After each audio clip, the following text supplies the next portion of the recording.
Welcome to another episode of the Marathon Mindset Podcast. We are on location today, and I am with a very unique individual, really cool dude, and I'm just going to let the juiced up ninja introduce himself. Yo, what up, everybody? My name is Amos Lozano, Famous Amos, the Juiced Up Ninja. I am the founder of Famous Juice Company, MJ's Hemp, and the Re-Up Station. I like to climb things, I like to do handstands. I love small business. I love social media. I like to read, and I like to record podcasts. Yeah, it's a little quick version of some things I like to do. Love it. So I did get to, like I said, I got to listen to almost every episode of your podcast, and I got to give my brother some props because he's the one that introduced me to you. Like I said, I've been following Famous Juice, but I hadn't gotten into your content until he told me, and then I just dove in real quick. So I'm glad you are on the show and making time for us. And most of this podcast is business, right? So, I mean, but at the same time, your mindset from a lot of the stuff with your podcast, with your companies, and then also just kind of like your demeanor and everything about what's going on, especially right now. Tell me a little bit about your first business kind of starting out with Famous Juice, right? That was your first one? Yeah. So Famous Juice was my first formal business. Okay. But as a kid growing up, I was always very entrepreneurial. I was like selling donuts and making bow and arrow pins and cutting yards. And where were you selling donuts at?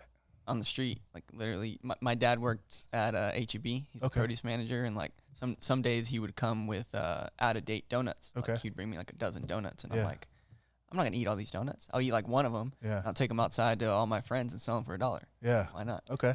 But yeah, my first formal business was Famous Juice Company, and it's a long story on like how and why I started. But when it comes to the business side, basically, I started it with $29 in a $50 juicer from my parents' kitchen. And I just started juicing for my friends and family, selling juice in mason jars because basically raw cold press juicing helped to transform my health and my life. And that's also what started me towards the plant-based, lifestyle.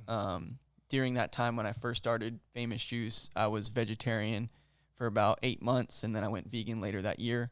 But I just figured like this helped me so much, and I want to share this with my friends and my family, and especially in San Antonio. We're not known to be a very healthy city. Right. We're actually known to be a pretty unhealthy city, and it's gotten better over the past few years, but this was in 2014, so people didn't know what juicing was. I didn't know what juicing was. I'd never heard of it until I saw this documentary and stumbled upon it. It just made sense. But I wanted to teach people about it and be able to provide it to people. But I had no formal business, experience or knowledge. I just had money. Yeah. And not even really money. By money, I mean I had $29. Right. And I just figured I can use my juicer that I have now, and I can just start with what I have, and I can just flip it. Because something that many people know now, but not everybody knows, is I have a felony for possession of marijuana. And I used to illegally sell marijuana, and that was another entrepreneurial journey of mine.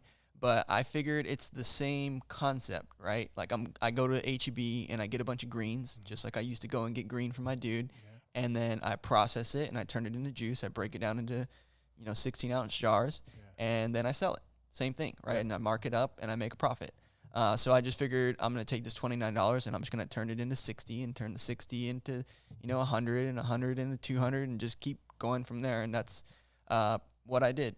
And I operated for maybe about 1.5 years from my parents' kitchen. Okay. And then I started looking for a commercial kitchen. A friend of mine named Chris had just started a vegan snack company called Munch On. Okay. And then she decided to open up a storefront that was going to be a like co-op location of other vegan businesses. Okay. And she needed a fifth person to join her.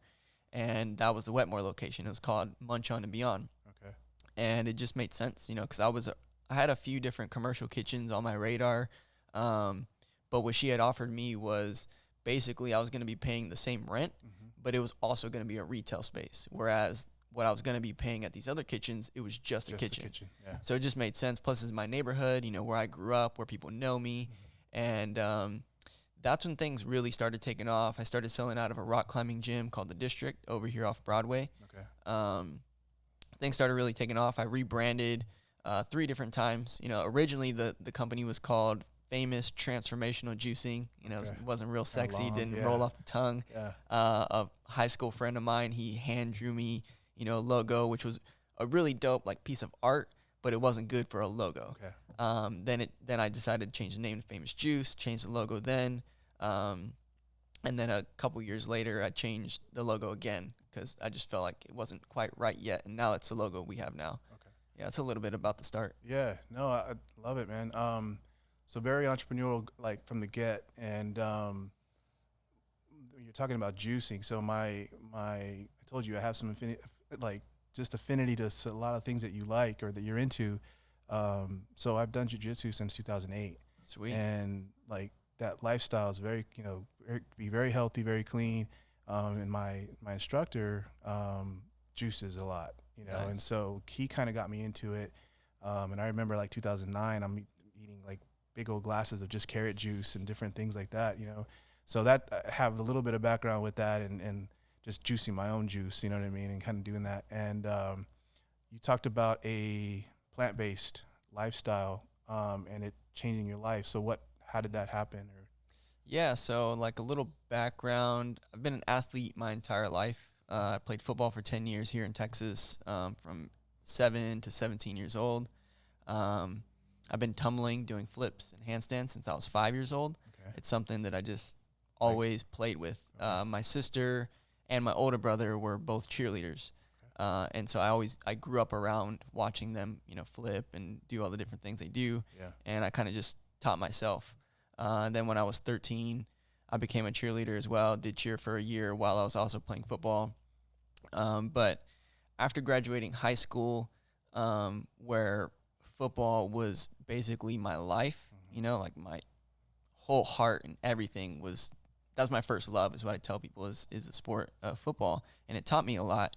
But when it ended, I didn't have any college offers or anything like that, even though I was a good player. What did you play? I played safety. Okay. Yeah, at Madison High School, and I played with some really good athletes. I played with Aaron Green, Andrew Green, a bunch of guys that went on to play D1. And it was really fun getting to play with these high-level players and seeing how I match up with them. But unfortunately, I'm a small guy. And even though my skill set may have been, close to theirs when it comes to college recruiters, they're really just looking at size, They see the skill, but they can only teach you so much skill. They can teach a big dude more. They view a small guy as like, you're probably near your potential, your highest, you know. So when football ended, I was kind of lost. I found myself just like a lot of kids when they graduate, not knowing what to do with life. I didn't know what career I wanted to do. I didn't know what I wanted to study in college. And I literally spent every waking hour training for football. And now it's not there. I would wake up 7 a.m., go to watch film, go to class. Then you got practice in the middle of the day. You get out of school, and then you got practice till 7. And now I'm a senior in high school, the last semester, and I have early release, and I'm out of school by 1:30. And it's like, what do I do? So then when I graduated, started partying, drinking, just distracting myself, really. Plus, that was something that I never really got into because I was so focused in football.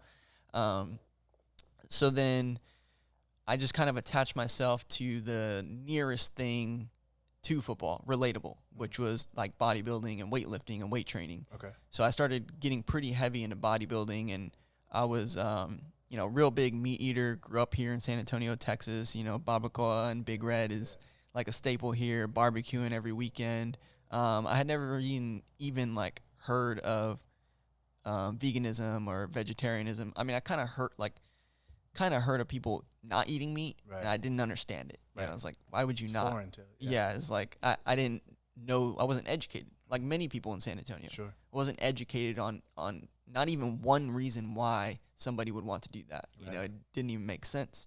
But after going really hard into bodybuilding and taking a bunch of supplements, you know, taking all the different protein powders, learning all the different training programs, I read a few bodybuilding books, and I got really big and I got really strong. You know, I'm like 5'7" right now. I weigh about 160 to 165. That's about where my body likes to be at. At the time, I was around 190, so almost 30 pounds heavier, super bulky and big. Yeah. I was really strong, but I couldn't move very well. Okay. So, like I mentioned, I used to like to do handstands and backflips and all these different things, but I stopped doing those things when I was bodybuilding because it hurt my shoulders. It hurt my body to do those movements, so I stopped doing them, not realizing that not doing those movements were going to make my joints even more stiff. You know, it's like I'm going to stay away from the things that are uncomfortable, but usually those are the things that we need to do. Right. And that's something that I learned. But basically, I became this big, strong, stiff dude. And what happened was in 2013, I started to develop this little tingle between my shoulder blades. And, you know, one of the common things in the bodybuilding community is just like, you know, no pain, no gain. You just push through. Yeah, you know, you just push through these things. Plus, it wasn't really pain at the time. So that little tingle, I'll just ignore it. It started to feel kind of like, almost like a twinge, you know, almost like the start of a spasm kind of. And I'm 19 years old at the time, so I'm not really thinking much of it. 3 months go by like that, starts to turn into spasms in the middle of my shoulder blades.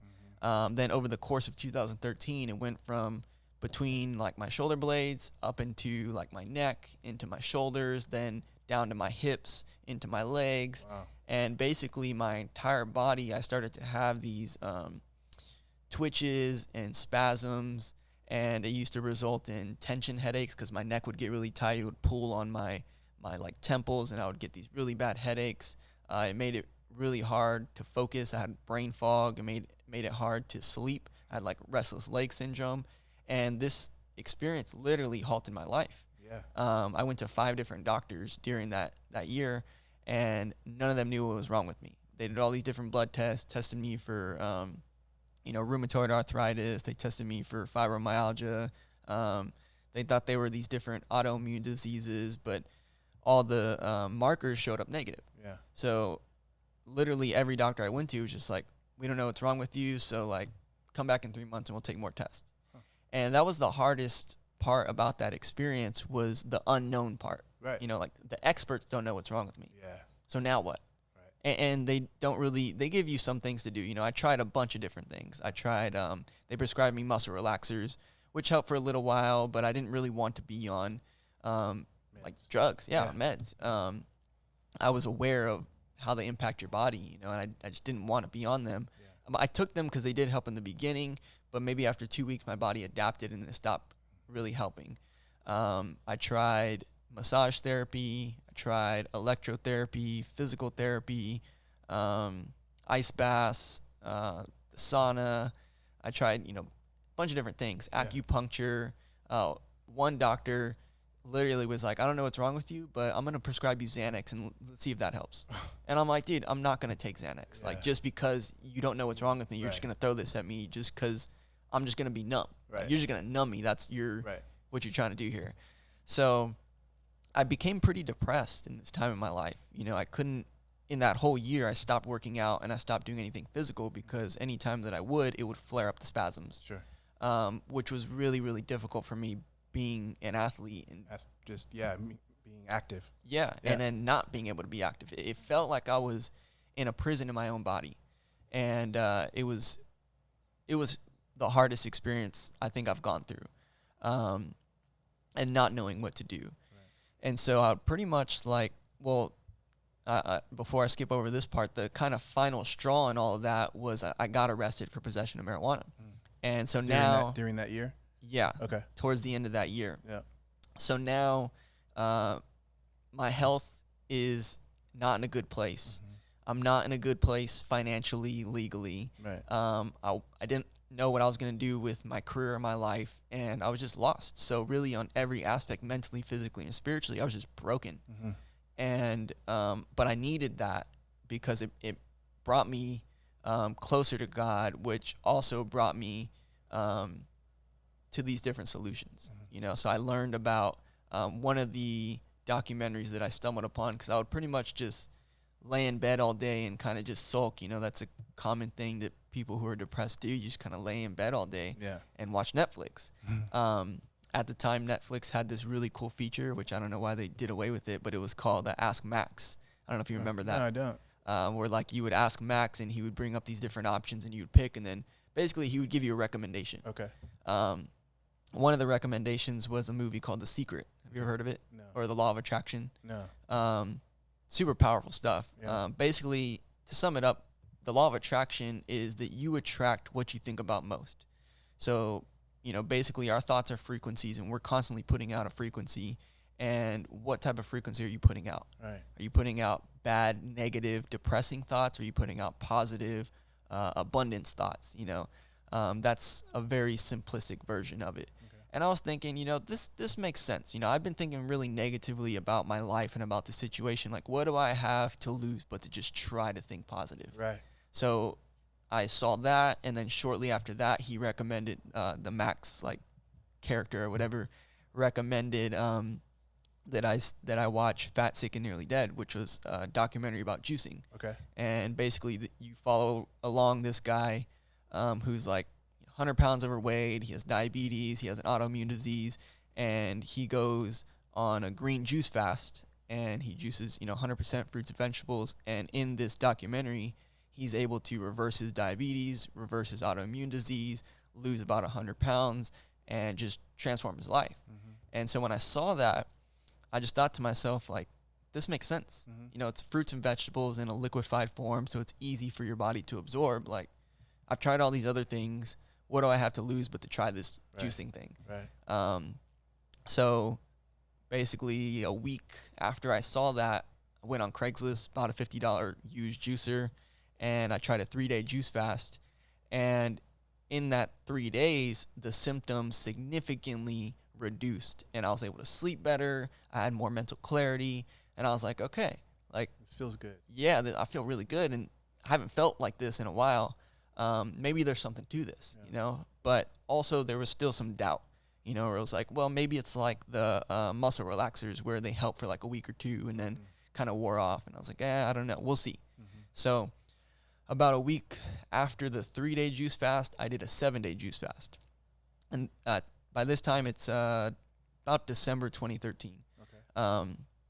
When I did the 7-day juice fast, by the 4th day, all the symptoms completely disappeared. I didn't have any of the muscle twitches. I slept really, really good. I had more energy and mental clarity I've ever had in my life. Literally felt better than I have ever felt in my entire life. And I had a lot of revelations in those 7 days, because fasting it becomes a spiritual thing when you start to do it prolonged. But one of the realizations I had was, growing up this whole time, I thought that I've been healthy because I wasn't diagnosed with a disease, or I wasn't diagnosed with a condition, or I didn't have something, you know. But that doesn't necessarily mean you're healthy. Right. And you don't know what true health feels like until you've nourished your body with fruits and vegetables and actually attain these nutrients, not vitamins or supplements, but actual nutrients that your body needs and living enzymes. Yeah. And so once I had this realization, and once I felt this great, there was no turning back. I'm like, I can't not feel this good. Yeah. I need to feel this good every day of my life. Yeah. And if I want to feel this good and I want to live without all those symptoms that I had before, then this is going to have to be a part of my life. This is going to have to be my lifestyle. Yeah. And so I decided, all right, on January 1st, 2014, I'm going to do a 21-day juice fast. And every single day of those 21 days, I did yoga and I did meditation. Mm-hmm. And that was really the only physical activity I was doing at the time. Okay. And those 21 days completely transformed me. Mentally, spiritually, and physically, I literally became a new person. I would see people that I went to high school with in public, and they wouldn't even recognize me. Wow. Like, they would have to, double take. Like, Because you weren't big anymore? Or? Exactly. Okay. Yeah. Well, I was like, my face got really slender. I had lost about 30 pounds. So I went back about the weight I am now. Okay. Which I haven't weighed this weight since I was probably like a sophomore in high school. When I played football in high school, I was about 170, 175. Yeah. And then at that time, I was around 190. And I hadn't worked out in a year, but I was like shredded because for, 2 years I had done really big, heavy lifting. And people didn't believe me that I hadn't worked out in a year. And I'm like, but you have to understand, it's because I had built all this muscle before. Right. You just leaned it out. Yeah. And got rid of all the toxins. Like really a lot of the mass that I was carrying was a lot of toxic weight. Okay. Your body carries a lot of toxins in its tissues. And there was this bloated look to me. And if you start to become aware of this and you start to look at people in the bodybuilding community, you'll see this kind of bloated look. They'll look really big and jacked, but you'll notice that it's like a bloated look. And a lot of it is toxins. And I learned this and I felt it. Yeah. But those 21 days literally changed my life. Okay. And that's what turned me on to the plant-based lifestyle. And then I was like, all right, I'm just not going to eat meat anymore. I was still eating eggs and dairy at the time. And really it was just about myself and my health. Just how you felt. Yeah, how I felt. And it was that experience. I had no intention of ever starting a juice company. Right. It was that experience. I shared, pictures and I wrote about that experience. I shared it on Facebook. And I had this like overwhelming response of people like asking me like, what is this juicing thing? Like, what have you been doing? You look like a whole different person. Yeah. Just tell me more about this. And I want this, I want how you feel and how you look. Right. People would tell me like, you're glowing. And I felt like I was glowing. Yeah. And my energy was different because I coupled the, nutritional part with the mindset part of thinking positively. Okay. And every single day I did positive affirmations. So because I was feeling depressed and down, I would often think negative things about myself. When you say affirmations, because this is something that interests me, is it positive self-talk, or are you kind of meditating and just kind of having these positive thoughts to yourself, or is it like, how do you do your affirmations or at that time? I mean, at that time I did it this way. I wrote down 10 positive qualities that I wanted to see in myself.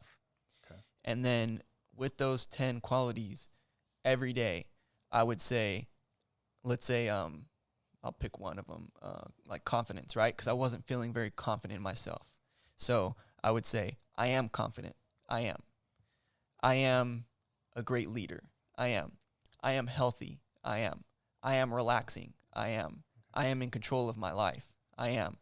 And I would do it in that format, the I am statements, because there's a spiritual aspect to that where actually in the Bible, the only name of God given in the Bible is I am that I am. You have Jesus, who's the Son of God, and obviously I'm a Christian, but you have Jesus, who's the Son of God, but the name of God, the only name given is I am that I am. It came from Moses in the burning bush. And basically what it's saying is that phrase is basically saying that God is every that there is. Now then you can use that phrase to create yourself. And so you can use anything that you say after the statement I am will become your reality. And that's not just like a physical thing, it's a metaphysical thing and a spiritual thing. So when people are unconsciously telling themselves that they are all these negative things, and it's driven by media, and it's driven by the music they listen to, and it's driven by the shows they watch and the people they hang around with, most of the time people are programming themselves. This is what we're doing, right? I used that list of 10 qualities to program those qualities into myself. And so it's self-programming. Most people are just not aware of the programming that they're getting programmed. And so that's really what affirmations are, and that's how I was using them at the time. Okay.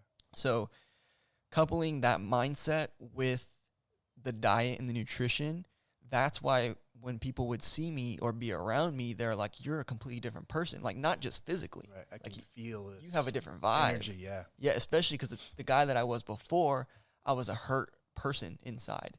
And I was a toxic person, like physically, but also like spiritually and emotionally. I was hurt because of some relationship issues I had, a bunch of relationship baggage, and I would hurt other people verbally.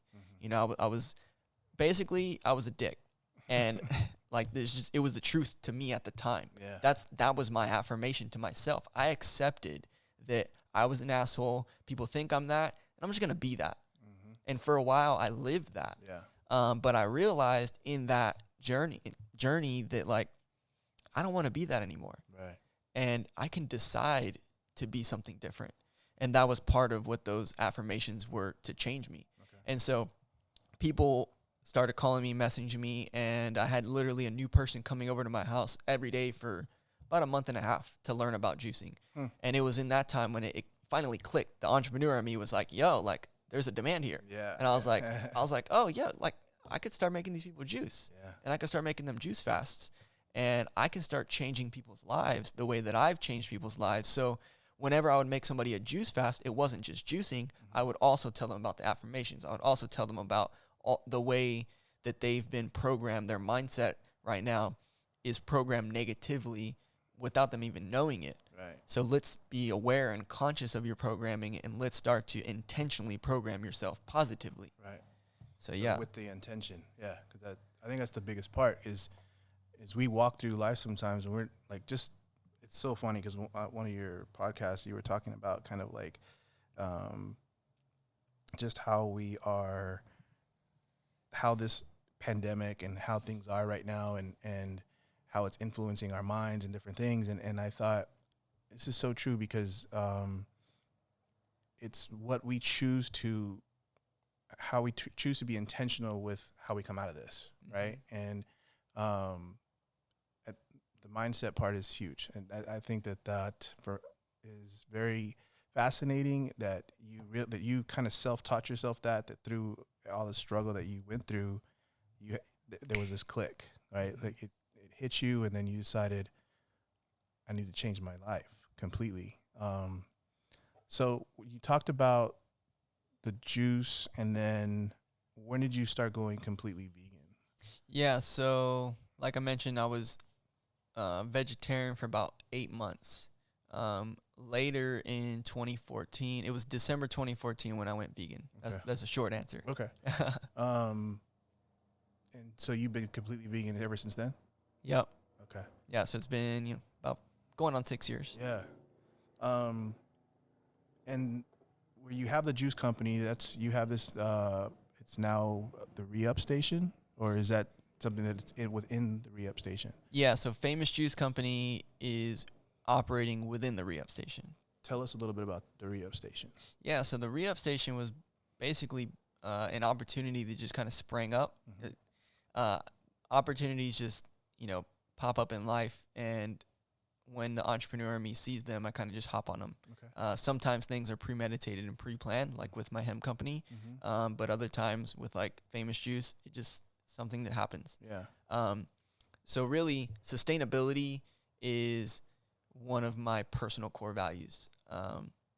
And with that, I've been shifting my life to a more sustainable lifestyle, which is a big reason why I went vegan, because it's just more sustainable for the planet, for the economy. But I've also more recently been shifting my lifestyle towards a zero waste lifestyle, which some people don't know about. It's basically just trying to minimize your waste and trying to Footprint. Yeah, your footprint, as well as just literally your waste stream. Okay. Like you take an analysis of what your waste that you're creating on a daily, weekly basis and try to minimize that. Right. And with that, I was seeing on Instagram and YouTube and stuff these zero waste stores and shops that were starting to open up. Mm-hmm. Because let's take something like laundry soap. Yeah. Like if I want to create a zero waste experience with buying laundry soap, there's not an option for that. Right. I go to HEB and I get my laundry soap, and then when I'm done with it, I got this big bulky plastic container that I have to throw away, either recycle, which most of the time it doesn't actually get recycled, Right. or I throw it, in the regular trash and it goes to landfill. But if I'm somebody who's aware of that and wants to stop contributing to that, there isn't a solution here in San Antonio to, for instance, like bring my own glass growler and fill up laundry soap, and then once it's empty, I can come and just refill it, and no waste is produced in that experience. Right. So there was a problem here in San Antonio. There was a void to be filled. And then basically Munch On and Beyond, where I was originally operating Famous Juice, the woman that was running it, she decided to close it for personal reasons. And we heard that it was closed, or it got closed down. And me and my partner, one of my partners in the hemp company, we decided, like, let's take over the lease there. And I had stopped running Famous Juice Company while I launched my hemp company. Okay. So it was not running for about a year, but I was planning on relaunching it this year. And then that opportunity came up, and I'm like, that's perfect. So we can relaunch Famous Juice Company back where people were used to getting their juice, and back where I started. Yeah. And we took over the shop, and I'm like, we can turn the shop into a zero waste shop. So the re-up station is a vegan, the way we describe it, it's a vegan community store and zero waste shop. And so Famous Juice Company is just one of the brands that's represented there. We carry a bunch of different local vegan chefs' foods there, Okay. as well as other things. So we have like Live Well SA, she does vegan meal prep. Mello's vegan gumbo. It's vegan gumbo that's phenomenal. I had never had, been vegan for almost 6 years, never had gumbo while I was vegan, because Right. they're just not an option, especially not here in San Antonio. But now we have Mello's vegan gumbo, and it comes in a glass mason jar. So basically, once you consume that and you bring back your jar, you get $1 off your next one. Huh. So it creates this reusable experience. Yeah. So besides food, what else are you re-upping there? So we have laundry soap there. You do? Yep. Okay. We have dish soap. We have some other bulk foods like mixed nuts. We have nutritional yeast, which is a big staple in the vegan diet or vegan community. Yeah. We have, rice, beans. We have juice, of course. We're slowly expanding. We've only been open a few months, Okay. now. But the whole goal is to make it to where any of your commonly used household items, you can come there and get a reusable shopping experience for that item. So are you like subleasing out the space there for other vegan companies that are coming up, to kind of like participate? Is that the plan, or is that? Not necessarily subleasing. How we do it right now is we work out a consignment deal with the local food chefs and bakers. We have vegan bakers too, like stock us up with vegan cookies and cinnamon rolls and stuff like that. And basically, we reach out to them. They put their product in our store, and it's a 70-30 split. They keep 70% of the revenue. We keep 30%, and that's how it works. And we only take what sells, Okay. So basically, it minimizes the risk for both of us. Right. Yeah, it's a win-win. Yeah. That's very interesting, because I was vegan for 6 months, and I did it because I kind of had an experience, like, not as severe as what you went through with your pain, but to the point where I felt like I was the heaviest I had ever been. I felt unhealthy. I was on the jiu-jitsu mat. I was sitting there, and I felt sick, and I literally called my instructor, because he's the most healthiest person that I knew at the time, or in my life. And so I was like, I need to do I need to change. I needed to do something. And he's like, do you want a drastic change, or do you want us like a gradual? And I was like, drastic. Because I'm either all in or all out. You know what I mean? So he's like, okay, no meat, no dairy, no bread for 30 days. And I was like, okay, but you have to tell me what to eat, like when I call you, because if I go out or I do something, I need you to tell me. And he was like, okay. That lasted about a week. And then I was like, I can do this by myself. Nice. And so it literally was one of the hardest things to completely change that diet that, like, San Antonio Texan, so used to, Mexicano, we're so used to the barbecue. My parents would be like, what? You don't want meat? Like, you know what I mean? And Yeah. it was different. And I didn't want to have that. I kept seeing the conversation, like, when you tell somebody that you're not eating meat or that you're vegan, it was There's a stigma. There's a stigma, and it was very like almost confrontational, depending on who you were telling. Mm-hmm. And I noticed that, and so I wouldn't tell people anymore. I would just say, like, oh, I'm not gonna eat, I'm gonna order something else, and then they'd still kind of almost go like, you're not eating, you know what I mean? Like, that you're eating abnormally, you know what I mean? Yeah. And so I was very conscious about that, and I just said, I don't have to tell you why I'm doing it. I'm just gonna do it, because made me feel like in 2 weeks, I literally felt way better. Like my energy, the biggest surprise was my energy level, how high it was, without working out. Like I wasn't working out. I was just the diet. Like I was it. And I was not even doing caffeine. I wasn't doing a lot of coffee. I'm a big coffee drinker. And so I started doing like green tea and stuff like that. And yeah, it was crazy how my energy, and I think it was only 6 months or so because I think I felt like I had changed, but then it was like I kind of gradually introduced it back. But, you know, I was always still doing eggs. I wasn't doing, or like egg whites. Mm-hmm. Everything else, I wasn't doing any dairy or anything like that. But I don't know. It just kind of, I slowly, maybe because I kind of gave in to the pressure with, you know, everything else in my family, because we weren't all doing it. It was just me. Like I just chose to do that. And like I told you, my brother, he made that decision about over a year ago. Mm-hmm. And same thing. Like it was hard for him, you know what I mean? And to try to, it was just a decision he wanted to do, and he's still, you know, doing it and holding it down. And he's lost a lot of weight, you know, and just his health and different things. But I do see a lot of benefit to it. I respect it. I respect, you know, I have a coworker that she's vegan, and we, you know, always had to kind of respect like her, you know, thing when we brought in stuff for the office and whatever. But my wife and I have this conversation all the time. We're like, you know, she's like, I could do pescatarian, you know what I mean? And I'm like, okay, you do whatever is comfortable for you. Like, I don't want to food shame her or anything like that. Sure. So it's just like, you do whatever you want to do that's going to make you feel. And she's constantly trying to figure out what, you know, is making her feel good, you know, because she's got different, you know, food stuff that upsets her stomach and different things. So, so yeah, I do think it is something that, not to kind of look down on, you know what I mean? Because I think there is some definitely benefit for it. And I think that the lifestyle is just hard, man, especially where we live at. Like, I think it's, and I think that if there was more, you know, we're not Austin, right? Yeah. We're not, you know, places where there's that more vegan products and companies and restaurants. Like, I still go to Green. I still go to a lot of places just because I enjoy the food. But I think it's the part of having it more available. Like, I think you have more conversations with people of like, we don't have that many places up on the north side. Or you don't have that, you know, it's mostly down here with the culinary scene and a lot of the food scene. I think it's growing.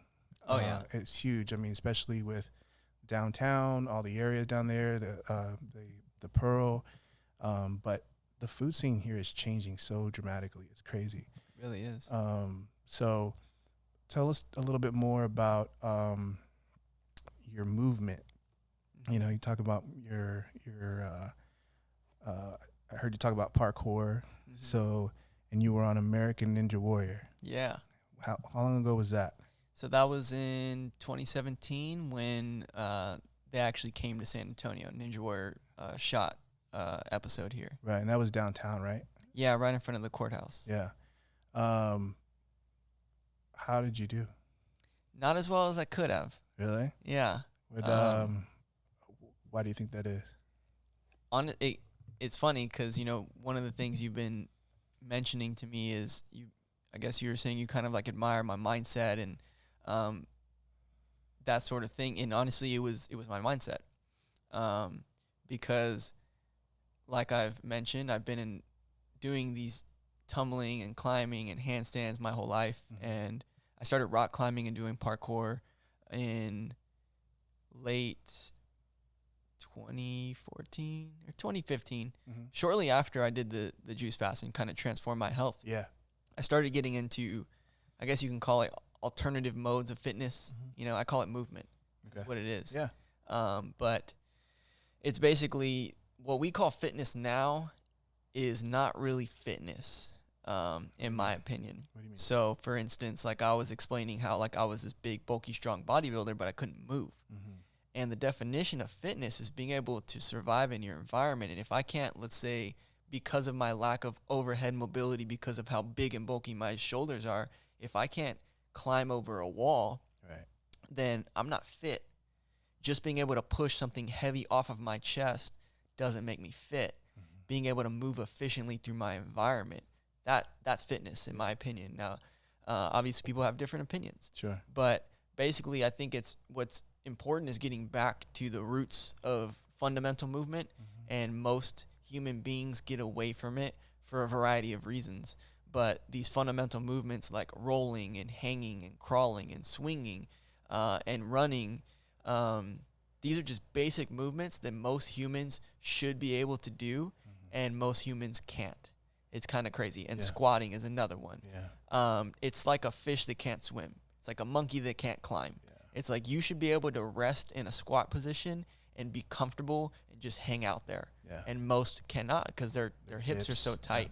Because they're always sitting in a chair and they don't ever go down into a full squat. They just don't use it. And if you don't use it, you lose it when it comes to mobility and movement. So I got into all these different things, and it really helped my physical side. You know, I got my nutritional and my mental side, and then that really helped my physical side. Met some really cool people in the parkour community. I started working at the rock climbing gym here in San Antonio. There was only one at the time.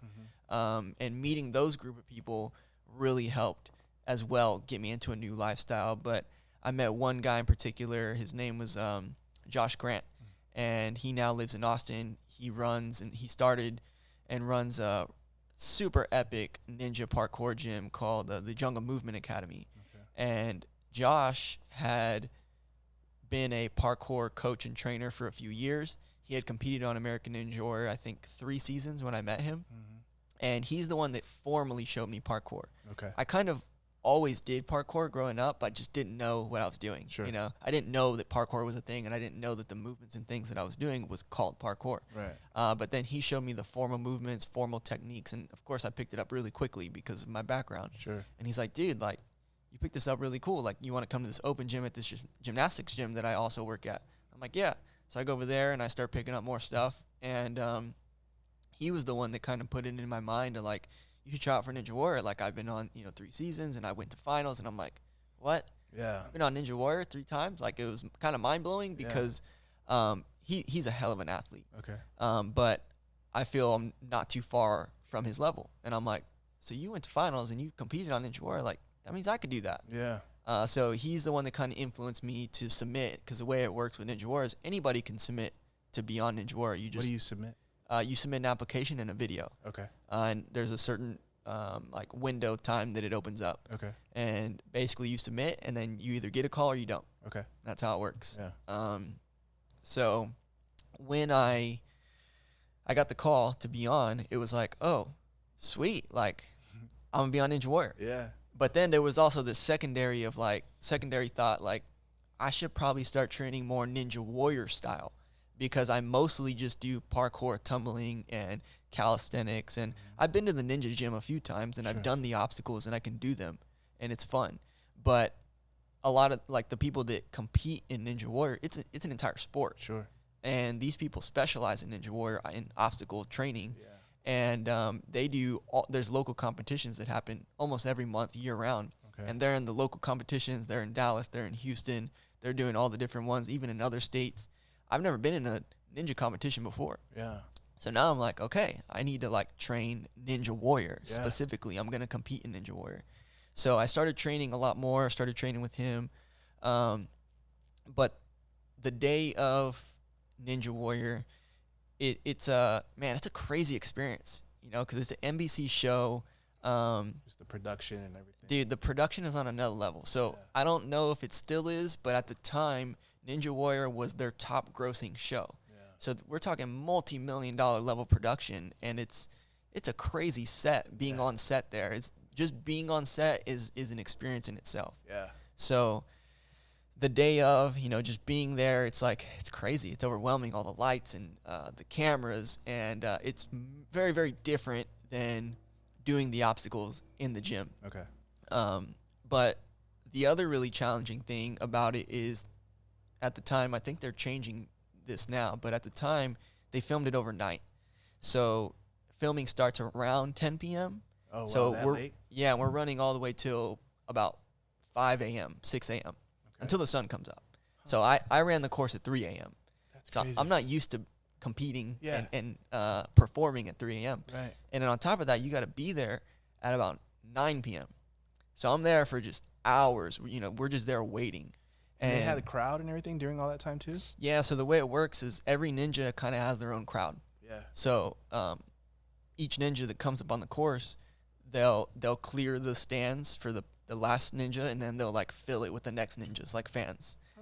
Because, you know, everybody has their own friends and family. Yeah. And then they do have some people that are just they're there a whole night. Okay. You know, yeah, to just keep the stands full because it's a show. They want to keep it, you know, full looking. They don't want it to be empty. Right. So being there super early and then through all the night is obviously fatiguing. But what's really challenging is you're there, you know, behind the scenes. And you're just watching these ninjas run the course, and you're watching people just fail and fail and fail and fail. Because about 120 people run per city, and only about 30 to 40 actually get aired on TV. Okay. Yeah. And, you know, only, I don't know, it depends on the course, but maybe 10 to 30 actually complete the course. Yeah.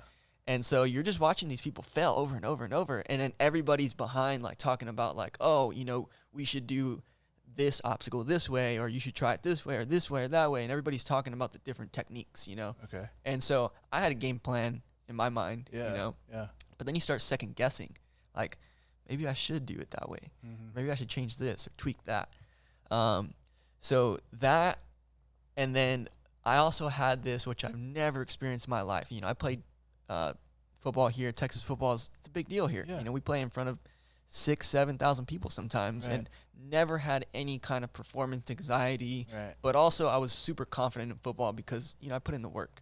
But with this, I had some anxiety about it, mostly because I've never experienced this feeling, and now I fully understand it. I had this feeling of like this imposter syndrome. Okay. Because I felt like I didn't belong here, you know, because like I mentioned before, I didn't really train Ninja Warrior, and all these people do Ninja Warrior competitions, and they're over here talking about, yeah, that one time we did it in this competition and did it this way. And I'm like, I don't know.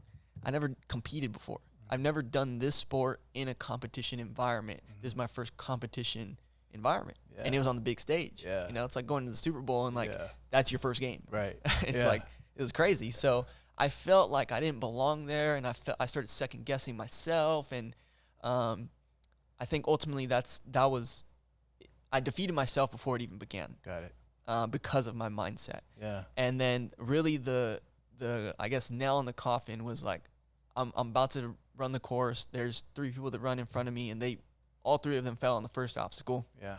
And the crowd's like, you know, down. Everybody's tired. It's 3 a.m.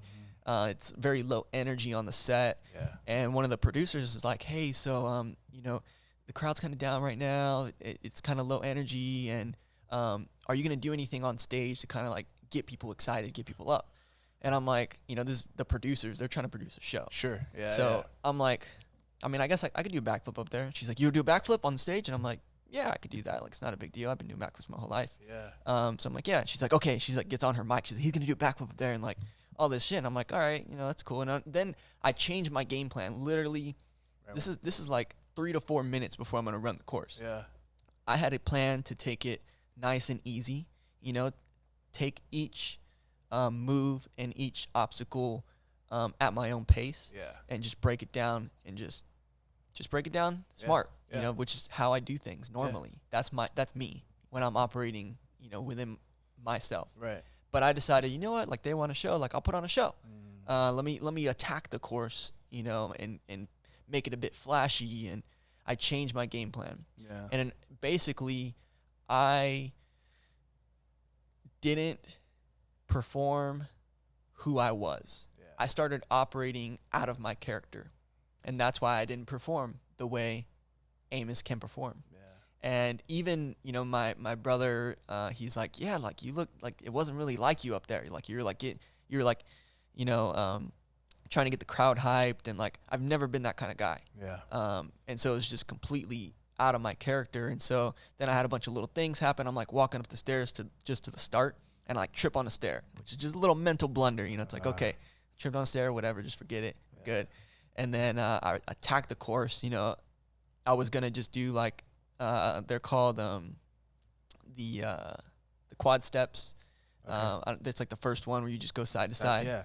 Yeah, and I was just gonna, hop 2 feet, 2 feet, 2 feet, which is literally 99% of the ninjas do that. Like, I think one guy that night had done like One you lift, stride it where you yeah. hit 1 foot each, and I'm like, I'm gonna stride this thing. Yeah. So I try to stride it. The last one I barely make it, and I like crash land on it. So that's another little like mental thing that didn't really go as planned. Yeah. Second obstacle, it's like this trapeze. You swing onto this pendulum, and you hit that pendulum, and then it starts swinging, and then from that pendulum, you have to jump to a cargo net. Yeah.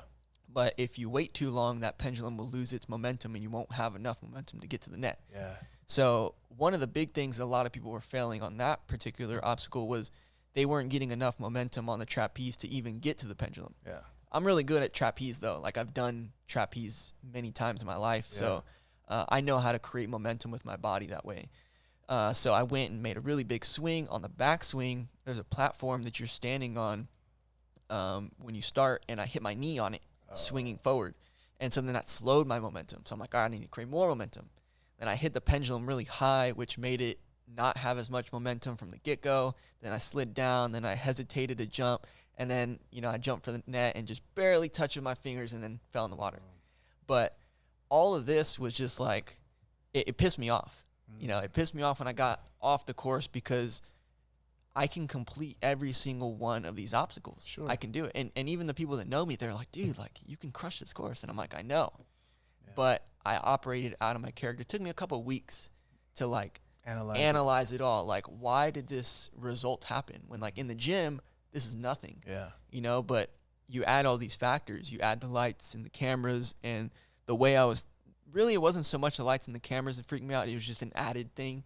But you just combine that with me second-guessing my techniques, and then the producer, and then 3 a.m., and then me feeling like an imposter. But it ended up being a really positive experience for me. Of course. Because I realized, you know what? I am a ninja. Yeah. And I've been a ninja. And a lot of these people that compete in Ninja Warrior, they just started competing like 2 or 3 years ago or 4 years ago. And I've been a ninja since I was 5 years old. Yeah. Like, if anybody belongs here, I belong here. Yeah. But I didn't have that mentality going into it. And so then I started training really hard. I'm like, I gotta do this. Yeah. Like, now I have a reason, though. Before I didn't really have much reason. It was kind of just like, cool, I'm gonna be on the show. Yeah. And also it was like, it'll be good publicity for Famous Juice in my company. Which it was. It helped business. Sure. So I didn't really have a good driving reason. But now it was like, nah, I need to show people who I am. And not only people, but like myself. Sure. Like, I need to show, I just need to show who I am. Yeah. Because that was not a good representation of who I am. Yeah. And so I started doing smaller competitions in Austin, in Dallas, and in Houston. I was doing a competition. I was doing really well, and I blew out my ACL. Tore my ACL, my meniscus. That was 2018. Later that year in December, I had reconstructive knee surgery. Okay.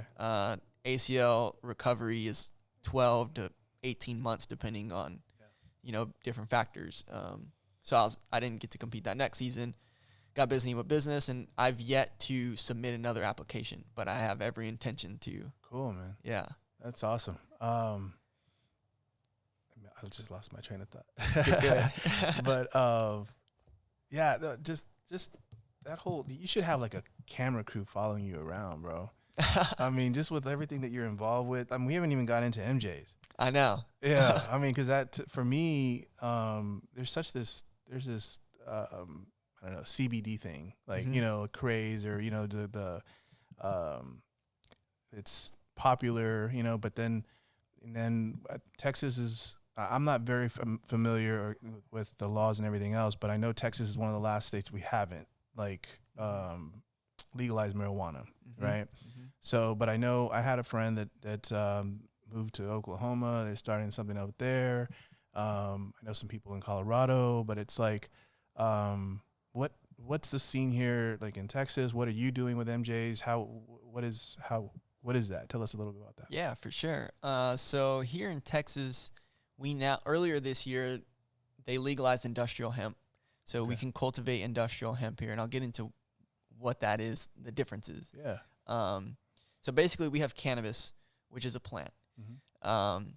Cannabis has a couple different, I guess you can call it varieties, right? You have, let's say for instance, we have apples. Right. With apples, you have red apples, and you have green apples, and they have slightly different nutrient profiles and different flavors and different tastes. Right. That's kind of how it is with hemp and marijuana.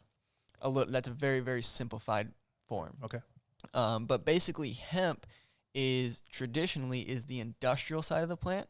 With hemp, it can be used to make clothing. Actually, everything I'm wearing right now is made out of hemp. Okay. T-shirt, my jeans, my underwear, my shoes, everything. My wallet's made out of hemp. So you can make clothing out of hemp. You can make biofuel out of hemp. You can make plastics out of hemp. You can make paper out of hemp. Mm-hmm. The original Declaration of Independence was actually written on hemp.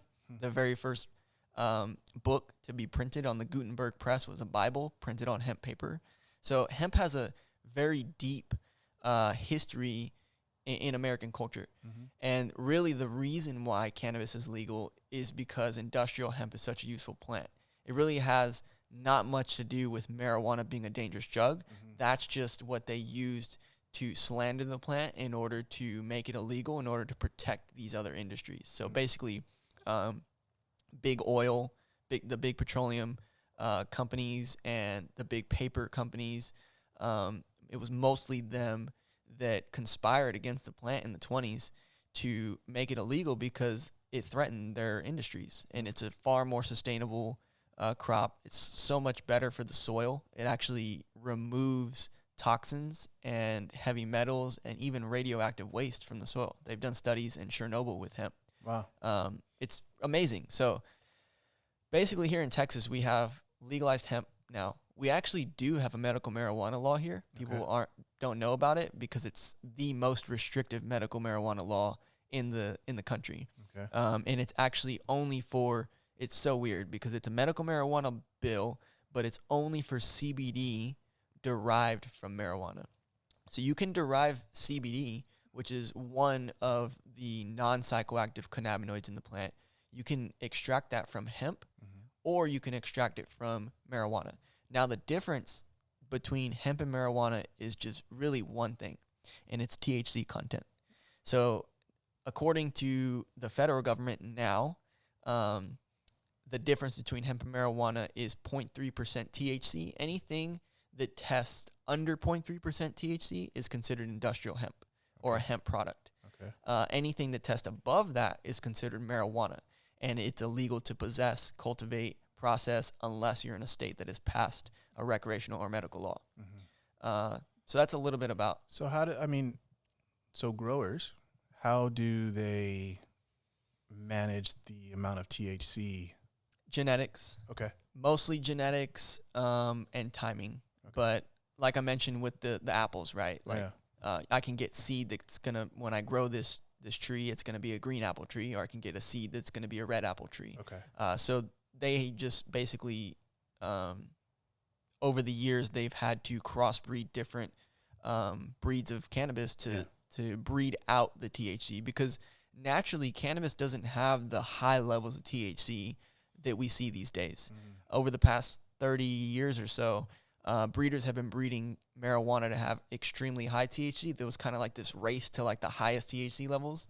But now we're realizing that THC by itself is not really desirable. It produces a lot of negative feelings like anxiety. Most of the, like I guess, quote unquote, negative side effects of marijuana, let's say like dry eyes and red eyes, cotton mouth, the munchies, some people get paranoia and anxiety. Those are all side effects of THC. When you either reduce the THC or eliminate it, you don't experience any of those things. Okay. Yeah. That's cool, man. So how did you, we talked about it, but like you said it was something that was planned, like that. For sure. Yeah. So, what do you mean by that? Like how it was just something that you just, I want to get into this. This is like what I, my lifestyle, or how did that start? Yeah. So basically I came up with the name for the brand MJ's 8 years ago when I was about 19. So it was a bit before, all the health issues I had. I first tried marijuana when I was 15. I was in high school and it was in the summer and it was fun and it was cool, but I didn't really use it a lot because I was so focused in football. Sure. But then, like I mentioned earlier, after I graduated, started partying and drinking, started smoking a lot more, and my drug of choice was marijuana because it was relatively safe compared to other things, and it didn't give me a hangover the way alcohol would.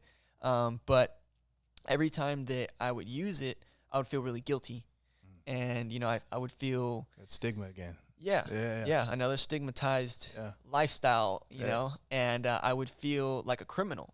But I knew that I never had any negative experiences with it.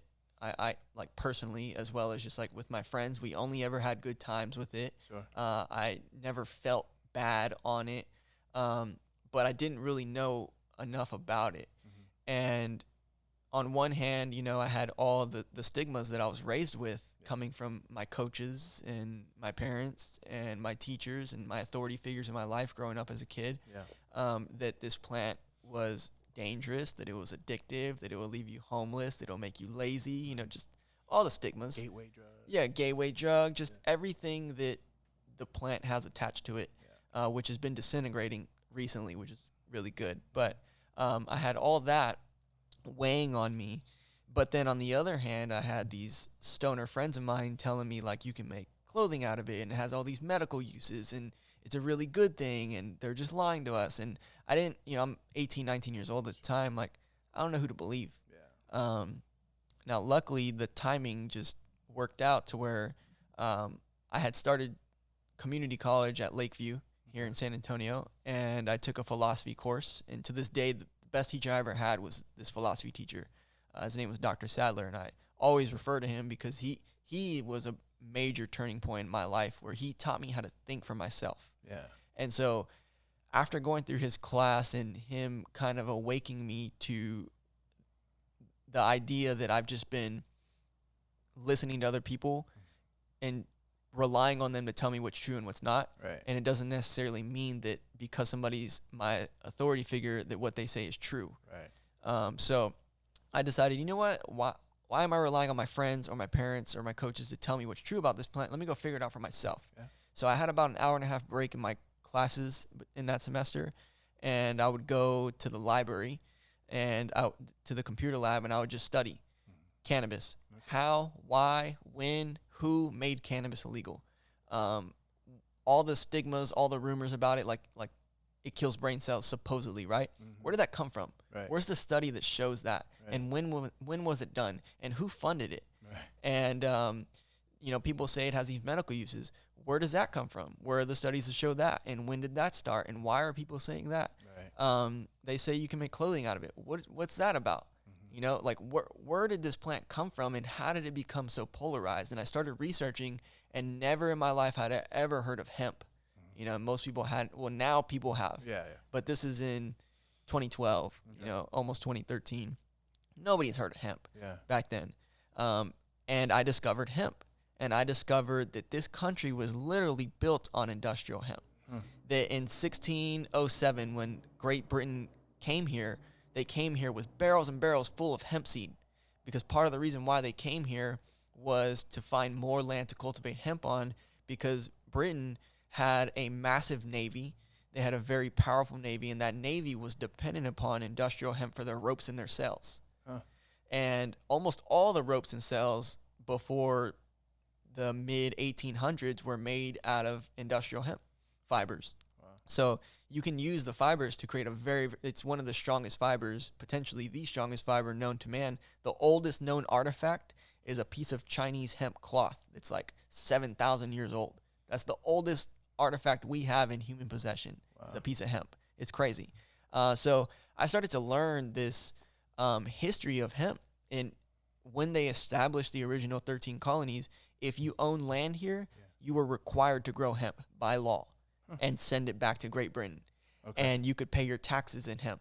And George Washington, Thomas Jefferson, Benjamin Franklin, they all grew hemp, and they encouraged the growth of hemp. Benjamin Franklin actually owned a hemp paper mill where he produced hemp paper and he produced books. Okay. All of these guys, it was just a way of life for them. Yeah. It was not what it is now. It was just another crop like corn. Mm-hmm. It was another crop like wheat. But it was it was a foundational crop. They needed it, just like they needed corn and wheat and the other things that they needed to feed people. And so when I learned that, I became super passionate about hemp, and I realized that we've been lied to this entire time. And the federal government has known about this the entire time. And big business got basically in bed and commingled with the government and infiltrated the government very similarly to the way, let's say, Donald Trump, who was a businessman, has infiltrated the government on one of the highest positions of power, right? Yeah. Now he can do good and bad things with that power. And that's exactly what started to happen back in the 20s, and even before then. You have big petroleum companies and big paper companies lobbying and infiltrating the government and then changing laws. And so that's what started to happen. They started to stigmatize and spread propaganda around cannabis. They started to use the racial side of things, blaming Mexicans and black jazz artists. They were bringing this dangerous marijuana drug into America and raping our women and, changing our culture. And I realized we were lied to. And so once I realized all this, I made a decision that one day I'm going to start a company, and it's going to be an industrial hemp company. And I'm going to teach people about the difference between hemp and marijuana, and I'm going to push hemp paper and hemp plastic and hemp apparel and hempcrete. You can actually build buildings out of hemp concrete. And that's probably something we should talk about more. So they've been building with hempcrete in the UK and France for about 15 or 20 years now. And basically they just mix the hemp hurd, it looks like a wood chip kind of. It's the inner part of the stalk. They mix that with lime and water, just like concrete, and then they make it into a concrete. And when they build with it, there's all this data on it now because they've been building with it, overseas. It's stronger, it's fire resistant, and it reduces electricity bills by up to 60% because it's a far better insulator. So you don't need to add insulation. The wall is the insulation. And it's breathable. It absorbs and releases water. So if it's super humid in the building, it will absorb that humidity, and if it dries back out, it will release it back. So it's like a living, breathing wall. And then over time, it sequesters carbon. So it traps carbon within the walls as time goes on. Kind of like what you were talking about with the soil. So it removes toxins out of the soil when it's growing. It removes about 4 times the amount of CO2 out of the air per acre than trees do. And then after all that, you turn it into a building, and then that building is still absorbing more CO2 out of the air. So there's your circular, what you were talking about, your circular economy, your zero waste. But that threatens big business. And then Henry Ford built the Model T to run off of hemp biofuel and plant-based biofuels. Rudolph Diesel developed a diesel engine to run off of hemp biofuels. You can take the seed and you can press it into an oil, and that oil you can turn into fuel. And that threatens petroleum, the fuel industry. And then with that, you can create plastics, and that threatens the other side of the petroleum industry, the plastics industry. And then you have paper, sustainable paper, and the fiber is really strong, so it can be recycled almost twice the amount of times that tree paper can be recycled, and it regrows in 5 to 6 months versus 30 years for trees. So I have this big thing with recycling. I'm all about it. My wife was never, and I'm going to call her out right now, but when we got together, and the city had this whole recycling, you have your trash and the blue trash can and whatnot, and I was like, this is the best thing because you can just recycle, it's in your house, blah, blah, blah. Now, and I'm not going to call out my trash company, but you can't even recycle glass. They're like, you can't put glass bottles in there.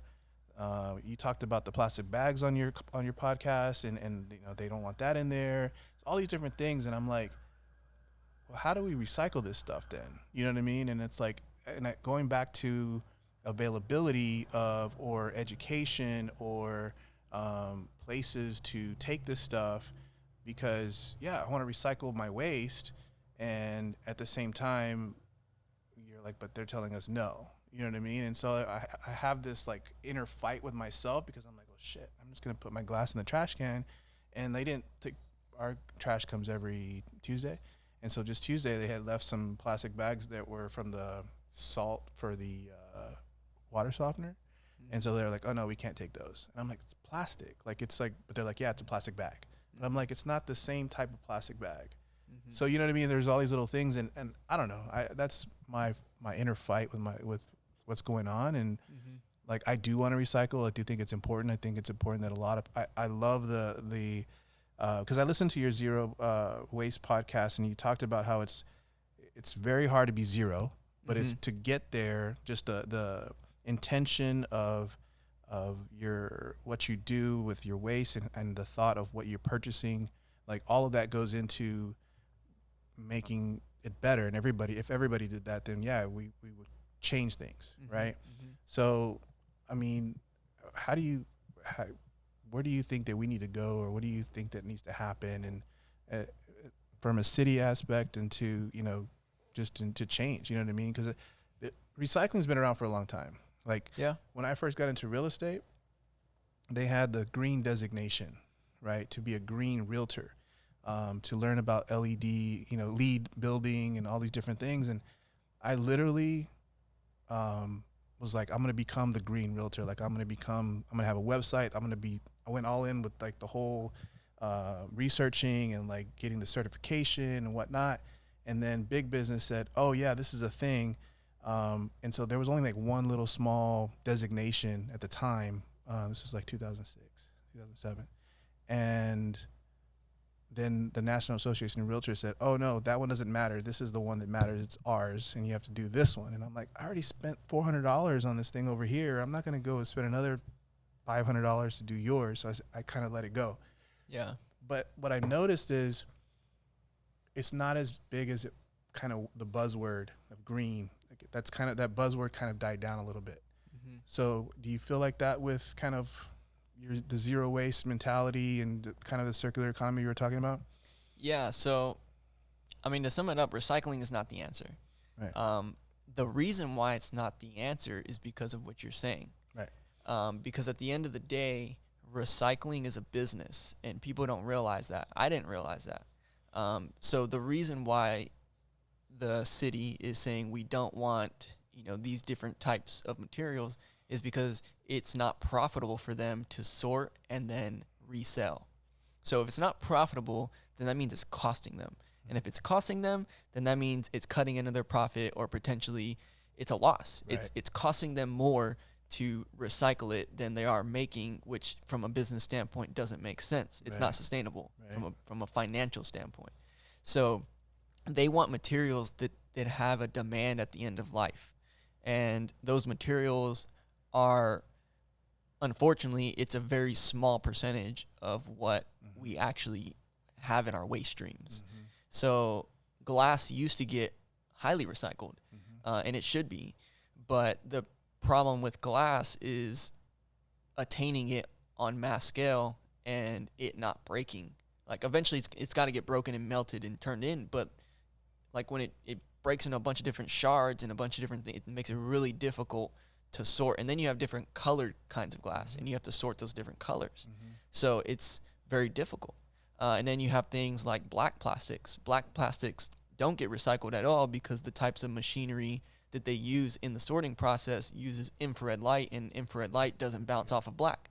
And so then it just goes through the system. So even if it's, so you have this 7 different or 8 different types of plastics, you know, a little triangle symbol you see on them. And the big petroleum companies created that system because they wanted to put a spin, like you're saying, this whole green, you know, like we call it greenwashing now. Greenwashing is pretending to do something that's good for the environment because it's good for PR and marketing, but it's really not helping. So the big petroleum industries thought it would be a good PR stunt to create this recycling system. I think it was in the 70s. But in reality, only 2, maybe 3 in some cities of those 8 actually get recycled. The other ones just don't have a demand. But basically anything that is like a plastic film of any sort will not be recycled. And it's really difficult to recycle. So there's a lot of problems in the infrastructure of the business of recycling. And there's opportunity to create solutions there. But I think the easier solution, especially for individuals of communities, is like, I mean, we could spend, all day trying to brainstorm the solutions to these infrastructure problems. But what can we do tomorrow? Right. Well, tomorrow I can swap out my HEB plastic single-use bags for a reusable bag. I can stop buying 36 packs of, single-use water bottles and just get a refillable water bottle. So these little things. Straws, another big one, right? That one's gotten a lot of attention recently, which is cool. But I think society gets too hyper-focused on one thing, Yeah. That's just one thing. Yeah. And let's look at the things that we can do today. And then from there, we can keep expanding and making small lifestyle changes. And so I think it's got to come from the consumer level of all of us changing our behavior. Yeah. That's what it comes down to, because it's actually the waste crisis we're in, where we're having the ocean completely filling up with plastics. There's an estimate that by 2050, there will be more plastic by weight in the ocean than there are fish. Yeah. That's crazy, because we're going to be alive during that time probably. Yeah. And especially, our kids and grandkids. And that's a scary thing to think about, because how does that impact the weather systems? How does that impact the animal ecosystems? Like, it's going to have a crazy impact on them, and it's going to significantly change weather patterns and a bunch of different things. But how do we create a solution? Right. And the solution is changing our behavior, because this single-use behavior is relatively new. It wasn't until the 50s that single-use plastic was widely adopted. Mm-hmm. And most plastics weren't created until the 50s. Some of the first ones came around in the 30s and 40s. But before then, most industries operated like the milkman model. Yeah. You drink your milk in glass bottles, you put them out on the porch, he comes and he swaps you out for full ones. Mm-hmm. And a lot of industries were that way. Yeah. That was just the way of life, and then there was a lot of bartering. That was just the way things were. Mm-hmm. There was a lot of local support, local farmers, local merchants, because first of all, there was no infrastructure for like shipping and things like that. But even if there were, glass bottles and metal containers that are reusable and durable, they're heavy. Yeah. We're not going to ship these things. It's too heavy, too expensive to ship. So really, it's a shift back to kind of how we used to do things, but combined with our new technology and our new knowledge. Mm-hmm. We have apps now. We have a bunch of different tech that we can use to combine. It's like altering this old school way, merging it with the new tech and the new things, and just really the solution is shifting our behavior to a zero waste lifestyle on an individual level. Yeah. That's what we can do as individuals. Well, it comes from education too. Like, for sure. I think that, what you're doing with that and putting that out there and putting content out about that, because I think, before listening to your podcast, I hadn't really thought about that in a while, because like I told you, during that time, I was kind of, doing some research and whatever. And I'm like, yeah, this is a problem. And yeah, that there's this and that. But then it kind of like, just like how me being vegan, like kind of died, right? Like I just kind of was like, okay, I'm going to go back to it. You just kind of get numb, because nobody's listening, right? And nobody's going to change. And like, you're like, this is what's the problem. Don't do this. And then they're like, yeah, okay, because it's easier. Yeah. It's simpler. And I think that's a huge part of with the education. What's been your hardest thing with your businesses, but with your mission and the different things? What's your hardest or what's your biggest challenge right now, or just maybe even kind of getting to this point? Mm-hmm. Biggest challenge, I would say the biggest challenge is finding good quality people and partners. Building a good quality team, people who have work ethic, people who have initiative, drive, integrity. Finding these people that also have the passion for the things that I'm doing too, that I'm trying to do. Obviously, I've done a lot of collaboration with different people. I've tried a couple of different partnerships, and they don't end up being ideal. And I mean, I may never it's not going to find the perfect partnership or the perfect person, but that's been the challenge I've had is building the type of, I guess you can say, building the dream team, right? I want to build a team because I have big dreams. Yeah. And I read and listen to John Maxwell. I don't know if you've heard of him. I read a lot of his books, and one of my favorite quotes from him is, the bigger the dream, the bigger the team. And so one of the mistakes I made with Famous Juice when I started and I ran it for 3 years, it was just me. Yeah. I just ran everything the whole time. And the reason why I had to close it when I launched MJ's was because I didn't have a team to run things while I was running, the next company. So that was one of the big realizations I had, was like, oh, I should have been building a team. Yeah. And I wasn't. So now with MJ's, I started building a team from the beginning, but there's been a high turnover rate, because I can't find the right people. I'm starting to find them. Yeah. Like, I got some people that I did find after going through some people. Sure. But I would say that's been the first thing that comes to mind is finding those people. And that's probably been one of the most frustrating things. I have high expectations for myself. And sometimes I make the mistake of putting those same expectations on other people. Yeah. No, I think I've had that same problem. I'm telling you, I listened to all your stuff. So I heard you talking about, with one of your guests, about San Antonio and how the customer service here and whatnot. And my wife and I have the same conversation all the time. But I do think that there are people out there who do have that drive and who do have that customer service and expectation of themselves and pride in what they do. But I think that it's where we're at, and I think the other part of it is that they don't have good examples, right? It's true. Leadership, right? The leadership that people have, it's hard to kind of do the things that we expect if they've never seen that and what that looks like. So I think that's part of the problem, but I think the customer service and just kind of where we're at, I think it's just that it's part of it, it's something simple to I think you talked about it, of they're not, or I think your guest said it, they're not awake. You know what I mean? That they're just kind of going through life. Going through the motions. It's a job. It's whatever. I'm getting my check. I'm waiting for Friday, 5:00, so I can go home and do what I do.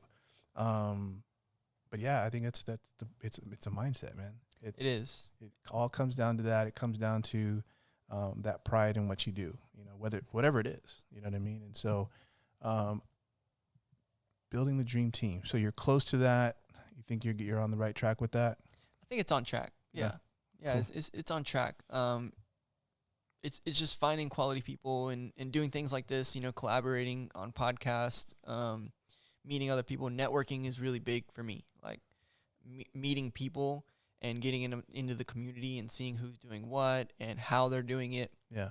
That's honestly been, I would say, probably the biggest reason why I've made as much progress as I've made is developing that network. Yeah. And meeting different people. So you're involved with Geekdom, or the people that are involved there, or what kind of networking are you doing? Oh, I would say when I started networking, intentionally, was first in the cannabis space. Okay. Like I mentioned to you, 8 years ago, I decided that I wanted to start a hemp company, but it wasn't until about a year or two into growing Famous Juice that I decided, I'm going to actively start working on MJ's, the brand. Okay. Because I didn't know what product or service I was going to do at the time. All I knew was I'm going to start an industrial hemp company. So where I started was, all right, let me just Google what are the local cannabis meetups, conferences, just events. Yeah. Let me go find those things and just go to them and just ask people, what are they doing? Yeah. Why are you doing it? How did you get into it? Just go and meet people. Yeah. Go and get to know them. Get to know why they're doing things. And so it started for me there, and then getting involved with Geekdom. And Geekdom is a very awesome resource for entrepreneurs. They do a whole bunch of different types of events, and then also getting involved with Lift Fund. I don't know if you're familiar with Lift Fund. No. Lift Fund is a nonprofit organization here in San Antonio, and they give basically loans and financial assistance to small business. But they also started a branch of them called Launch SA that operates out of the the San Antonio Library, and they do free business classes with the SBDC, also in collaboration with UTSA. Free business classes, free meetups, free mixers. They even have free business advisors. They'll show you how to make a business plan.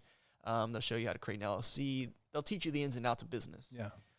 But also the events. So any events that come up on my radar and I actively look for them, and especially on social media, then I just go. I just show up and just meet people. Like that's just putting yourself out there, and then having that intention, and then going back to what I was telling in the beginning when I was telling you guys about the affirmations and how thoughts are frequencies. Yeah. And coming with that intention, you start to attract a certain type of person. Yeah.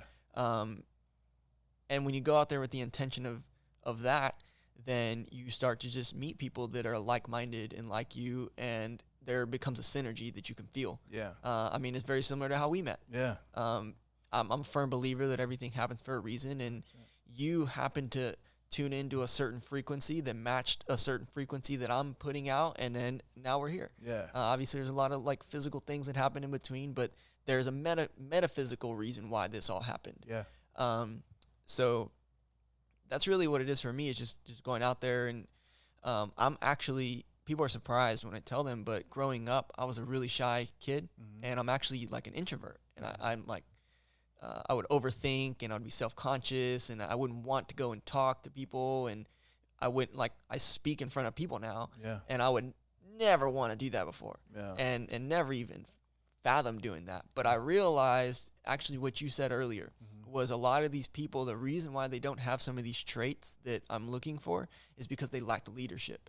And I realized that it's my responsibility to be a leader for these people, even if I didn't want to be. Right. That was I believe that's one of the reasons why God put me here and made me the type of person that I am, and put these traits within me, is to lead people and show people. And as a kid growing up, I never thought myself as a leader, even playing football. The only way I led in football was by example and with my results and with what I did, but I was never a vocal leader. I was never going to be the guy to rally the team together and like give them a speech, and like, no, I'm not. I don't want to be that guy. I'll do my job, and you watch the way I do it and emulate that. But I realized that I have to put myself out there, and I have to speak up, and I have to be an example for people. And not only do people need it, but they want it. And that was big for me, realizing that. They don't know that they want it. They just, when they feel it, when they see it, they're drawn to it, because it's like, oh, okay, somebody's going to show, yes, I'm going to follow you because you got it. And whatever you say, yes, let's do it. I got you. And not everybody can be a number one, right? There's a good number two, good number three, and you like forming that dream team and just figuring out what's their role, and then y'all, collab and do whatever you need to do. Well, that's interesting. I wanted to talk about what the times we're in right now. I know because we're 7 weeks or so into this thing, and I heard feels longer. Yeah, I know, right? I heard your comments about it in the beginning, and then kind of I heard something else. We were already 4 weeks in, and so I'm curious what your thoughts on it. Like, how are you feeling about it? I heard your podcast on things that you think is going to happen after, but kind of talk about that, like what just with it, how you're feeling about it. Yeah. So at this point, what are we? It's May, early May. Yeah. We're in May. This has been, I guess, the official shutdown started late March. Yeah, mid-March. Yeah. Yeah, something like that, late. At first, there's a lot of unknown. And everybody's just freaking out because it's unknown. Yeah, and I mean, I'm in the same boat. I don't know what the fuck's going on. Like, I'm just trying to figure this out too. But as time's gone on, I'm starting to realize this is less and less of a threat, I think. I'm starting to think that it's being used to instill fear in the people in order to further control. So as time goes on, because of cannabis and the cannabis conspiracy, I lost a lot, if not all, of my trust in the government, in big government. Okay. Local government is what I try to stay more in tune with. Like when I check the numbers and stuff, I don't really pay so much attention. I do look at it to the national and global numbers. I'm looking at what's going on in San Antonio, right? Because that's what's affecting me and my business and my community, right? And who's in office and things like that, and what do they believe in. But I'm starting to realize that this may be a manipulation, and fear is a very strong motivator to get people to give up their rights ultimately. And one guy that I listen to a lot of, I don't know if you've heard of him or listened to him, but Andy Frisella from the MFCEO and Real AF, he's been talking a lot about it, and I completely agree with him, where he's like, this is our country. And they basically either lied or they were just wrong about the numbers, about how serious this is going to be. You know, in February, March, they're projecting millions of people to die. Now it's expected to be less than 100,000. So do we still need to be taking these types of precautions and acting the way that we're acting? I'm not sure. And he's like, we should start opening. And I'm thinking like, we might need to start opening, and, you know, wearing masks and just the way that it's being treated. I think it's starting to be used as a tool. But obviously I'm still collecting, you know, data, thoughts on it. But when I see the numbers and you compare that to other, you know, seasonal viruses and flus and things like that, it's really not that different. The main difference, which is important, is that we don't have a direct treatment. And I get that. At least so we're told. You know, it's hard for me to believe, you know, going back to my philosophy teacher, is like, I still don't know that as a truth. That's just what I'm being told. But as far as we know, there is no treatment. And that's really the only difference, because on the numbers, it's about on par, maybe even a little less than the flu. Well, do you think so? Going back to local and going back to like business and like just how you feel about like your community, your neighborhood, like, you know, where we're at. Like, I mean, how do you like? What's your gauge of like people's, you know, mindset? Like, you know, where do you think people are at? I've seen it kind of all over the board, really. You have people who are really, really scared to leave their house. And then you have other people who are like, I'm going to go and do whatever I want to do. I'm going to keep my businesses open. Like, I don't know if you've heard about this guy who owns this vape shop who stayed open, and now he's suing the city. And like, so locally, I kind of see everything in between. It does seem like overall, most people are still, you know, on the fearful side, still on the hesitant side, mostly because we don't, like, this is unknown, you know, and not everybody's so bold to just say the government's lying or they're hiding or they're whatever it may be, you know. I mean, so I'm kind of torn. I have those feelings, and then I have the feelings of knowing people who lost people, right? And then you see people going out on these pictures of the beach. Do you see that? And you know, or even the people protesting, and they have the right to protest, but I'm thinking, y'all are congregating in an area that you're, you know, yes, I get it. You know,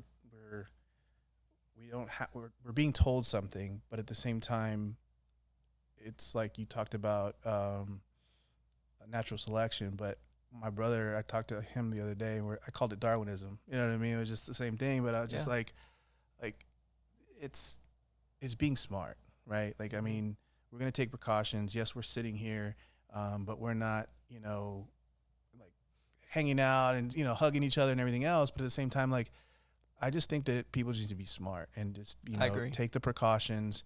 I'm not saying that, you know, don't open your business and do all these things, but in my head, I'm like, we have to be smart, right? Because we just open up and then all of a sudden there's a second wave or something like that. We don't know, you know. It's, again, we don't know, but I think it's still a mindset. It still becomes of, hey, are you going to be scared?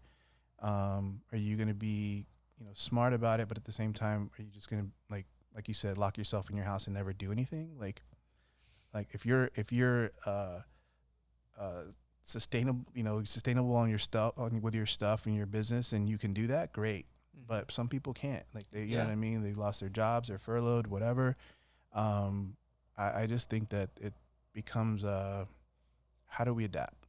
Yeah. You know what I mean? How do we adapt? We know it's going to change. We know things aren't going to be the same, but how do we adapt? And we just have to keep moving forward. I think that, just like you were talking about, you made a decision to do something, right? You said, I got to make this change and we got to do it.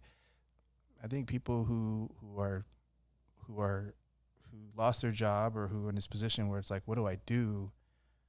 It's make a decision and let's do something else, right? Figure it out, and being resourceful, like you were talking about before we went on. I think that's where a lot of this is you're gonna see a lot of that, right? We're seeing it now. People are starting to do online businesses that they didn't do before. You talked about people being creative, writing and drawing and all these different things. I think people are definitely doing that. It's just a matter of how do we, like, I almost didn't want this thing to end too fast, because then it's going to go back to normal. Yeah. And then we didn't learn anything. Yeah. And so I'm kind of like, I'm okay. Let's keep it till June or July or whatever. And then really kind of, like you said, analyze what just happened, figure out what's the best route we need to do. How do we be more careful and everything else? Because somebody told me a joke. They were like, this is like God going like, y'all are bad. You go to your room, and then he's gonna come back with the chancla. You know what I mean? It was like that. So I thought that was pretty funny. But I kind of felt like that, like, just kind of how we've been, like, fast, just how we've been living, and it just kind of feels like this is something that we needed to slow down. Yeah, it's definitely a sign for change, and I think we can use it to create positive change.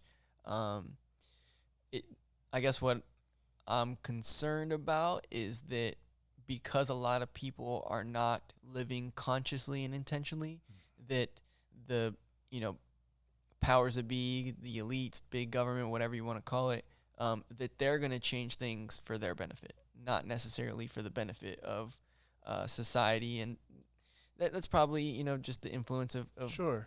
my mindset on them. But I think that they're going to do that anyway. For sure. That's true. That's just, I mean, that's what's the scorpion being the scorpion? If you heard that fable, where he's gonna go on the frog's back across the river, and he's like, no, but you're gonna sting me. You're gonna sting me. And he says, no, like, I need to cross the river. I won't sting you. And then he crosses it over, and the scorpion stings him. And he says, why did you sting me? He goes, because that's what I do. I'm a scorpion. So I mean, that's what they're gonna do, And I think we can't. I'm a hybrid, you know what I mean? Of like how you're thinking, and then I have my stuff and experience and everything else. But like, I think that when you said I'm worried or just thinking about the local government, that's kind of where I take myself. Like, I'm like, okay, how's it affecting what's around us immediately? Not just me, but like the people around me, and focus on that, because that's what I can change. That's what I can do. I can't change what they're going to do over there and up there and whatnot, but I can change what's around me and influence the people around me and lead the people around me that are looking for me for leadership, like my family and whatnot. But, and I think if everybody kind of took that and just said, hey, don't worry about all this other stuff and kind of freaking out and everything else. It's just, let's focus on what's affecting us. How do we change that? How do we help everybody around us to change that as well? And then it's a ripple effect at that point. Yeah. I think that ultimately it's like, how can I influence my community and the people around me? And like I mentioned before we started rolling, was I think this is just an opportunity. And like you mentioned, like, government's going to do what they're going to do. Right. But I think it creates an opportunity for us to, I guess, take some control back. It's like an opportunity where it's kind of in the air, right? Like, we can give it up or we can take it back, right? Or to some degree. Yeah. And how do we take that back? Well, it's locally. Yeah. It's all right. Well, now we're going to support local farmers. We're going to support local businesses, and that's a big thing that's been happening not only in San Antonio but all around us, the nation. But it's really just that shift to local. Yeah. Support the people here, support your community, And instead of buying from Amazon, can you buy it here locally? And I think that is the big part of it. And the other part, you know, for me, coming from my backgrounds and the story that I just told, is nutritionally, like we don't hear this talked about at all. Right. And we should be focusing on our health right now more than ever. Yeah. You know, like we should be talking about, like I was thinking about this the other day, like shower thoughts. You know, I was literally in the shower and I had this shower thought of like, what if instead of the government giving everybody $1,200, they gave them $1,200 worth of nutritional information and or like food.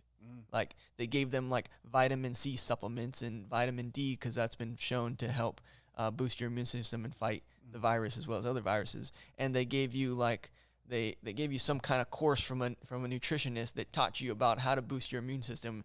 And they gave you a probiotic, and like you got this whole like care package to like boost your health. Yeah. Like, wouldn't that make more sense than just giving people money? Because we're trying to fight a virus here. Yeah. And how do you fight a virus? Your immune system fights it. Yeah. So shouldn't we be strengthening individual immune systems in order to strengthen the entire immune system? Yeah. But unfortunately, money is what's being thought about only and first. Because they're going to think about what's my immediate need. Right. Yeah. They're like, I'm unhealthy anyway, so I'm going to do this. And so I can totally see how that could be wasted, and it could be in a smarter deal, but we got to look at our leadership. For sure. For sure.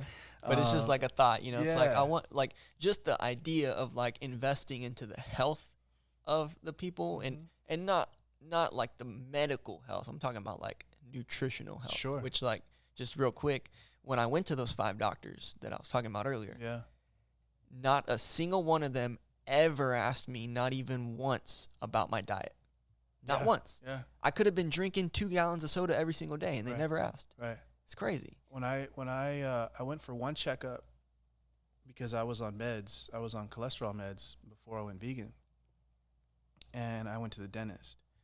Both of them were like, "What are you doing?" And I'm like, "Why?" And they said, "Because your blood levels and all this stuff, like you've dropped, like, you know, you don't need the medicine." And I'm like, well, I just stopped eating meat. and they're like, "Really?" And I was like, "Yeah." And then I went to the dentist, and then they were like, "What are you doing different?" And I was like, "Okay." And then I said, "Well, I'm not eating meat. I've been vegan for 4 or 5 weeks."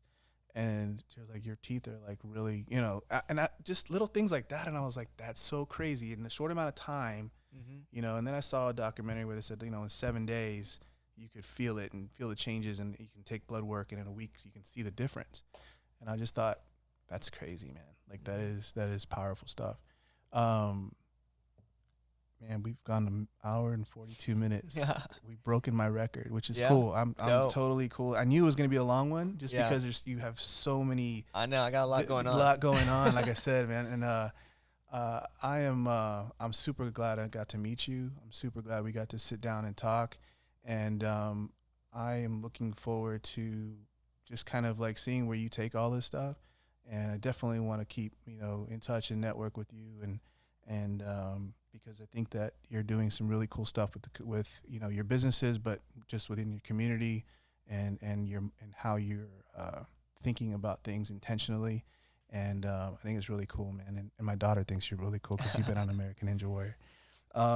So any last thoughts, man? Like, I mean, really just, thank you for giving me a voice, another audience to speak to and to tell my story to, and get my intentions out there and my influence out there. So I just want to thank you for that. We covered it all. Cool, man. Well, where can people find you? Give us your handles and whatnot, and then I'll also put it in the show notes, but let people know where to kind of see all about your stuff. Yeah, for sure. My personal Instagram account is probably the best way to get content from me and get in contact with me. It's at Eat Plants Move Often.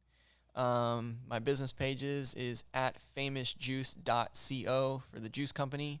MJ's Hemp is my hemp company, and it's EMJAYZEHEMP. So there's a little play on words there, or sounds, I guess. And then the Re-Up Station, the Instagram handle there is Re-Up Station. Cool, man. Well, thank you so much, Amos, for your time and everything that you've been doing. And I wish you nothing but the best. And I know we're all going to get out of this stronger after we get out of this pandemic, man. So congrats with everything. Thanks, brother. All right, man. Thank you.